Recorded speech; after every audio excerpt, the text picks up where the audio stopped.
Hi cricket family. நம்ம இப்போ பார்க்க போகிறது மும்பை இந்தியன்ஸ் பிளேயிங் 11 என்னவா இருந்தால் அவங்க கப்படிக்க வாய்ப்பு இருக்குன்னு தான் பார்க்க போகிறோம். ஸோ வாங்க வீடியோக்குள்ளே போகலாம். ஃபர்ஸ்ட் ஓப்பனிங் பேர் யாருன்னு பார்த்தீங்கன்னா ஆப்வியஸாக ஹிட்மேன் ரோஹித் சர்மா.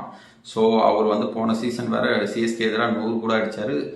அண்ட் ஒரு மேட்ச் கிளிக் ஆனால் கூட போதும், அந்த மேட்ச் சிங்கிள் ஹேண்டில் ஜெயிச்சு தர பேட்ஸ்மேன் அவர் ஆப்வியஸாக. ஸோ ஓப்பனிங் பேர் ரோஹித் சர்மா. அண்ட் அவர் கூட யாருன்னு பார்த்தீங்கன்னா நம்ம வில் ஜாக்.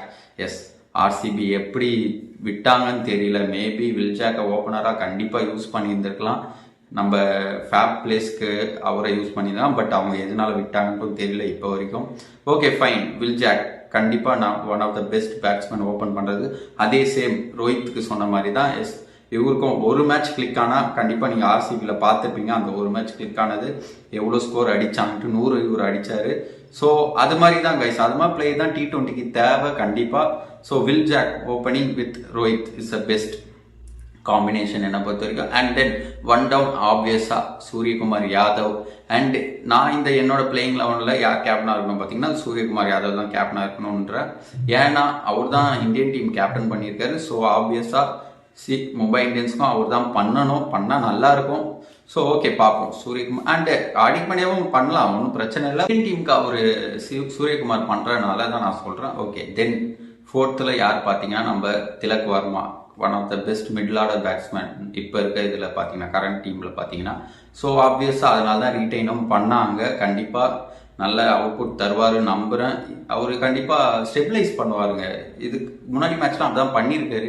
நல்லா ஸ்டெபிலைஸ் பண்ணுவார், அந்த சுச்சுவேஷனுக்கு ஏற்ற மாதிரி ஆடுவார் திலக் வர்மா. எப்படி சொல்கிறேன்னா, இப்போ 220 ரன் வேணும்னா கண்டிப்பாக அவர் ஹிட்டிங் ரேஞ்ச் ஆஃப் ஸ்டார்ட்ஸ் இருக்குது, அதனால ஹிட்டிங்க்கு போவார். அப்படி இல்லைன்னா ஸ்டெபிலைஸாக நம்ம கோலி மாதிரி ஆடணும் பண்ணால் அதுவும் பண்ணுவார், ரொட்டேட் பண்ணுவார் நல்லா ஸ்ட்ரைக்கை. So Tilak Varma one of the best choice சொல்லுவோம் நம்பர் 4க்கு. அண்ட் 5 ஆப்வியஸாக நம்ம Hardik Pandya. Number 5 Hardik Pandya is the finisher. அவங்களுக்கு இருக்க ஃபினிஷர் சொல்லப்போனால் ஹார்திக் பாண்டியா தான் ஒரே ஃபினிஷர். நம்பர் ஃபினிஷர் பார்த்தீங்கன்னா ஹார்திக் பாண்டியா. ஸோ அதனால ஹார்திக் பாண்டியா கண்டிப்பாக அவர் இன்னும் எனக்கு தெரிஞ்சு போன சீசன் அவ்வளோவா அவர் பண்ணலை. பட் இந்த சீசன் கண்டிப்பாக அவர் பெஸ்ட் தருவார் நான் நம்புகிறேன். Hardik Pandya number 5. And 6 Naman Dhir. Yes, நான் எதிர்பார்த்தது வதேராக்கு ஆர்டிஎம் யூஸ் பண்ணுவாங்கன்ட்டு. பட் நமந்தீர்க்கம் பண்ணிக்கலாம். அவரும் சேம், 2 பேரும் போன சீசன் ஒரே அவுட்புட் தான் காமிச்சாங்க. 2 பேரும் நல்லா பெர்ஃபார்ம் பண்ணாங்க. ஸோ மேபி மும்பை இந்தியன்ஸ் நமந்தீரை நம்பியிருக்கலாம். ஓகே, ஃபினிஷர் இதுக்குன்ட்டு நம்பியிருக்கலாம். மேபி நமந்தீர் வருவார்.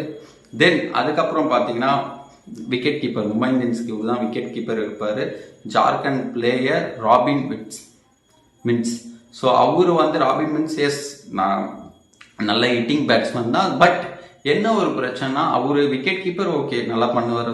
பட் ஃபினிஷ் பண்ணுவாரா? இந்த இன்டர்நேஷ்னல் லெவலில் பார்க்கும்போது வேர்ல்ட் கிளாஸ் பவுலர் போடுவாங்க.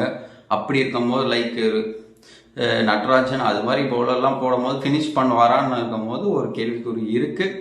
பட் பார்ப்போம், எல்லாம் எக்ஸ்பீரியன்ஸ் தான் கிரிக்கெட்டில். அவருக்கு ஒரு எக்ஸ்பீரியன்ஸ் தான் இது. ஸோ அவர் அதுக்கப்புறம் பார்த்தீங்கன்னா நம்ம சாட்னர் வருவார். சாட்னர் என்னை பொறுத்த வரைக்கும் ஓகே, அவருக்கு சிஎஸ்கேல அவ்வளோ வாய்ப்பு கிடைக்கல. பட் வாய்ப்பு கிடைச்சா பெர்ஃபார்ம் பண்ணுற பிளேயர் தான் சாட்னர். ஸோ கண்டிப்பாக சாட்னர் தான் மெயின் ஸ்பின்னராக எடுத்திருக்காங்க. ஸோ அதனால் பிளேயிங் 11லையும் இருப்பார். சாட்னருக்கு வாய்ப்பு கொடுத்தா கண்டிப்பாக அவர் ஃபெயில் ஆக மாட்டார். என்னை பொறுத்தவரைக்கும் 5 மேட்ச்சில் கண்டிப்பாக 4 மேட்சாக பெஸ்ட்டாக கொடுப்பார். அது மாதிரி பிளேயர் தான் சாட்னர். ஸோ அதனால் பெஸ்ட் பிக்குன்னு நான் சொல்லுவேன். அதுக்கப்புறம் பார்த்தீங்கன்னா யார் பார்த்தீங்கன்னா நம்ம தீபக் சஹர். எஸ், தீபக் சஹர் பொறுத்த வரைக்கும் இன்ஜுரி கன்சர்ன் தான் கொஞ்சம் பெரிய இதுவாக இருக்குது தீபக் சஹருக்கு பார்க்க போனால். பட் அவர் இன்ஜுரி ஆகாமல் இருந்தார்னா Mumbai Indians bowling is one of the best bowling attack நான் சொல்லுவேன். ஏன்னா தீபக் சஹர் ஓகேவா. அதுக்கப்புறம் பார்த்தீங்கன்னா நான் சொல்லிடுறேன், யார் போல்ட் ஆப்வியஸாக வருவார், பும்ரா வருவார். ஸோ இந்த 3 பேரில் யார் ஓப்பன் பண்ணுவாங்கன்னு பார்த்தீங்கன்னா பவுலிங்கு என்னை பொறுத்த வரைக்கும் தீபக் சஹர், போல்ட். ஸோ இவங்க 2 பேருமே நியூ பாலில் வேற லெவலாக போடுற பவுலர்ஸ். பட் பும்ரா வந்து நியூ பாலும் சரி எண்ட்லையும் டெத்தும் சரி ரெண்டுத்துலையுமே சூப்பராக போடுற பவுலர்ஸ். அப்படி இருக்கும்போது இவங்க வந்து என்ன பண்ணுவாங்க, ஆப்வியஸாக ஓப்பனிங் இவங்க 2 பேர் தான் ஃபர்ஸ்ட் 4 ஓவர்ஸ் போடுவாங்க. அதுக்கப்புறம் ரன் இவங்க 2 பேரில் யாராவது போயிருந்தா மேபி பும்ராவை யூஸ் பண்ணுவாங்க.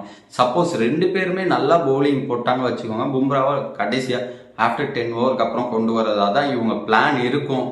ஸோ ஓவராலாக இதான் பிளேயிங் 11 என்னை பொறுத்த வரைக்கும். அண்ட் இம்பேக்ட் பிளேயராக பார்த்தீங்கன்னா இங்கே இம்பேக்ட் பிளேயராக வர்றதுக்கு அவ்வளோ பெரிய பிளேயர் இல்லை. இருந்தாலும் ரிக்கில்டன் என்னை பொறுத்த வரைக்கும் இம்பேக்ட் பிளேயராக வரலாம்.